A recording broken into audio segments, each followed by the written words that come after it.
Well, tell about the time you worked in the factory during the flu epidemic. Oh, well, I went to Westtown in the fall of 1917, and yeah, that's right.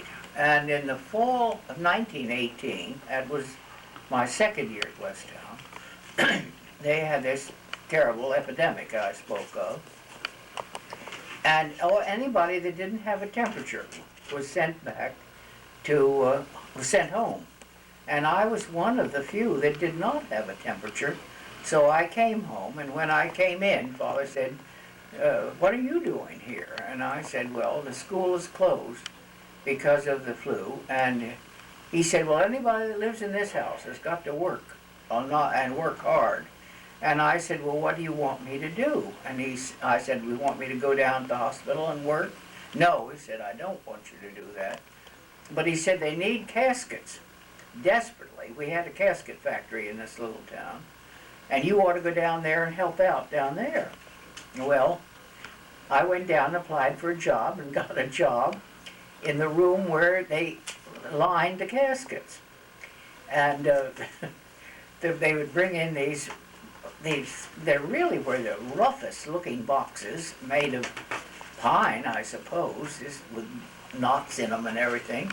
And we'd take Excelsior and put it in the bottom of the casket, and then we'd take satin and stretch out over the Excelsior and up at the sides, and then we'd take silk tape and make it look as if it was nice and comfortable. And so one day I finished my casket. It was hard work.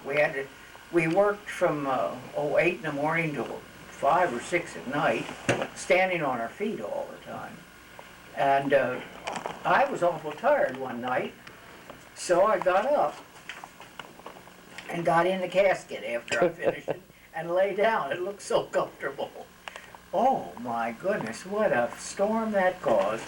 The girls, all the girls that were working in that department said they'd leave unless they fired me, that somebody in this room was going to die within the day. So I left, and at dinner that night, Father said to me, how did they go? And I said, oh, I got fired. He said, fired? What'd you do? And I told him, well, he laughed I thought he laughed his head. He thought it was terribly funny. And he said, well, you've got to go back there and get another job. He said, of course, the head of the casket factory is a very good friend of mine. I'll call him up and tell him what happened. So he did, and they took me back the next day, and they put me in another room, and this room was pasting plush on the outside of the casket to make them look that very thick plush with a design in it, and you would put big piece of paste across the pine, and then like papering a room, and then put the plush on top of it, so that by the time it looked like an elegant casket. And that was a raise. I got a raise for doing that, but I think I really only did that about 3 weeks, because Westtown, I think, started up after a month, didn't it, dear? Can't remember how long it was. I was sick. So you got the flu? Oh, I had the flu and I had double pneumonia. I almost died, as a matter of fact.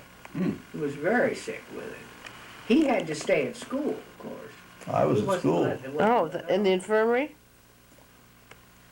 No, there wasn't. No, you couldn't get the people in the infirmary. There were about, I would say there were probably 100 in the dorms, bedrooms, all nurses. There was all, the teachers did most of the nursing, and I think some of them learned a lot. Some of the old maid teachers, yes. Some of the old maid teachers saw things they'd never seen before. I told them, and she, of course, didn't know who they came from, so the accounting was pretty loose. Father would say, well, how much did he charge for his office visit? $1. And $3, it was $3 a day at the hospital. That was for board and room. I mean, that was the hospital Sure, that was a hospital bill. Not his fee. I think he probably charged $2 for a call.